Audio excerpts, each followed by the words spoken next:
Hi friends, it's Dave from So Gay Travel Adventure. So we arrived in Ponta Delgada this morning and we are beginning our tour of the city with our ChatGPT tour directions. So we'll see how that goes. We think we got the sites that we want covered off with the directions, but we'll start that shortly. So here we go.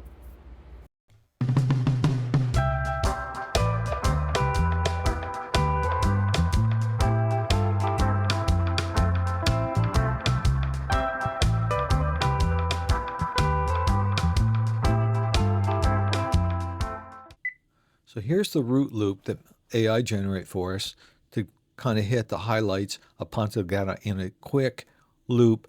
It was about 5 to 6,000 steps and eventually take you back to the ship. So we started at the ship. Here it is overlaid in Google Maps. So we started at the ship icon. Then we walked over to the fort. Then we walked uphill to the Botanical Gardens. And then across through the town square, there were some churches that we went through along the way, and then back to the ship. Really simple plan, about 5,000 to 8,000 steps, depending on your little side trips. And it was really simple, easy. There's no way you're going to get lost in this town because you basically look towards the water and you're going to see your ship in port. So here we are leaving MSC Meraviglia. We probably left around 9 o'clock in the morning. For a nice stroll along the waterfront. So going down the waterfront, there's like kind of a lower road that you see here, and up above it, it's the main drag. You just take the steps up to it. But you basically get off the Meraviglia and go left. On the way by, you're seeing these houseboats that I think are Airbnbs. They're kind of nice. They're a beautiful location right on the waterfront. Really hard to complain about that. Going down, you pass the town square with the statues. Really nice spot. A beautiful day in April. So here we are passing a military museum, which is just off of the main drag, and all we did was turn left on leaving the boat, and we're on our way to the fort. Again, we passed this military museum. Nice spot. Really easy to walk around here, not particularly busy. Just a great leisurely afternoon stroll, really, for us. It was a really nice, enjoyable stroll. And here we are approaching the fort. You'll see it off in the distance as we get a little closer. The fort was actually closed when we got there. They were opening, I think, in another 20 minutes or half an hour. But we actually walked in, and the guard stopped us, put the rope across, and I think there's a charge of a few euros to go in later in the day. We were kind of continuing on with the tour. But here we are approaching the fort. And the guard's office is there on the right-hand side underneath a little blue balcony kind of thing.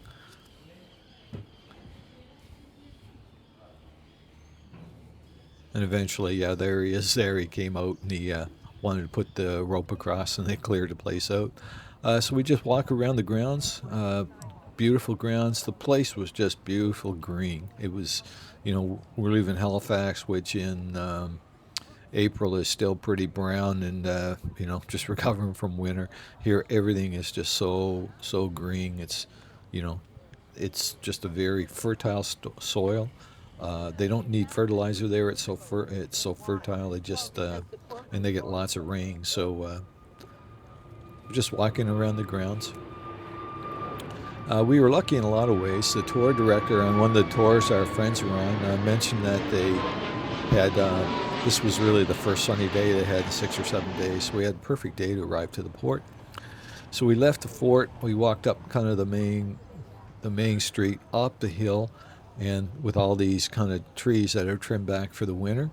I'm sure they're in bloom something else. We just feel a little sidetracked. This is the Botanical Gardens where you walk in, and this place was spectacular. Really, it was almost like a highlight for us. We enjoyed it so much. There's two of these gardens. There's this one that goes from one street. You walk through to the second street, and above that, a little bit farther down, there's a main one that you can pay to get into if you want. But we really enjoyed this Botanical Gardens. It was just really nice. There's a little coffee shop in there. There's a pond next to it. There's washrooms that are free to use. Really, it's just a very enjoyable walk. Little pond there with ducks and there's roosters running around. It's just a really nice spot to to kind of stroll. We actually went back the next day and did the exact same botanical park. Just a really nice spot. A lot of trees. There's caves there. These are interesting. And some of them they got kind of blocked off like this. Some of these caves are actually underneath buildings that are built and they're like lava. So it's really interesting. This was a big kind of look off that I climbed up the stairs a little. If you don't like heights, you don't want to climb up there, but you go and get a view of the place. And here's where we're walking back through the park and really coming to the end of the park eventually up here. There's some nice flowers, and you just walk up to the top of the hill basically. And as we walk through the park, you'll see the street again going down with those trees, and you just really just walk down. Now you're walking down towards the ship. You can actually look and see a town clock there from up high. Again, the kind of a view of the main drag here and the things that are around.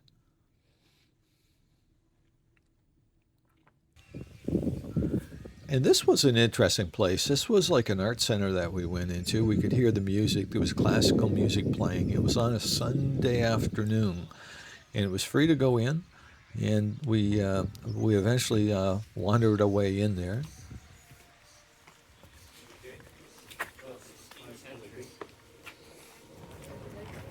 Again, we were just wandering around. This was kind of, we strayed off of the map. It was really just on the way back to the ship. So we went in on a Sunday. There's no admission usually to museums in Portugal and Spain.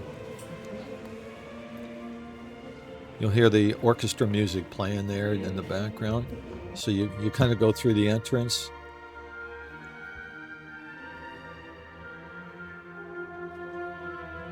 There's the orchestra playing. The sound was amazing.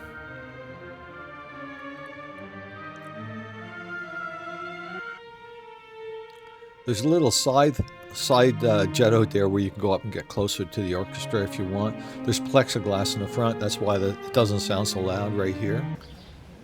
And we left there and we just walked back through kind of the town square. So at this point, we're on our way back towards the ship. You want to walk up? And this looks so Portugal. This is just typical Portugal. Anytime you're in the country, this is exactly what you see. This would be 2 blocks away from the main street there. You see all the little cafes. It was just a really nice day. We walked by there an hour later, and this place was just packed with people at lunchtime. It was a little quiet. It was earlier in the morning. I guess it was maybe 11 a.m. or something like that by this time.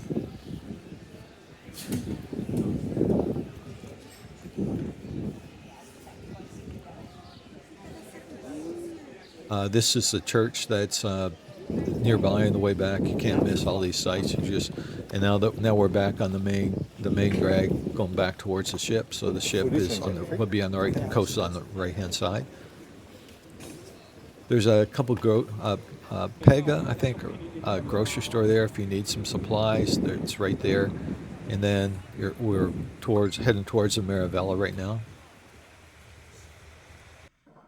So here we are, kind of approaching the Meraviglia. The whole walk we probably did it in 2 hours because we're doing videos and stuff. You could really do this walk in an hour, maybe an hour and a half. But there's always a lot of little side jogs and things like that you can go and kind of look around. We did need our passports to leave the ship. All we needed was our cruise cards. We went through the security going out, and on the way back in here they wouldn't let you record, but once you kind of come in past there, you're going to have to scan any of your knapsacks or any of your electronics. They run them through the detectors like they would at any airport. And here we are back at the MSC Meraviglia. We hope you enjoyed the tour. And remember to like, subscribe, and any comments, leave them in the comment section. And we really enjoy going through them. Anyway, thanks for watching. Have a great day.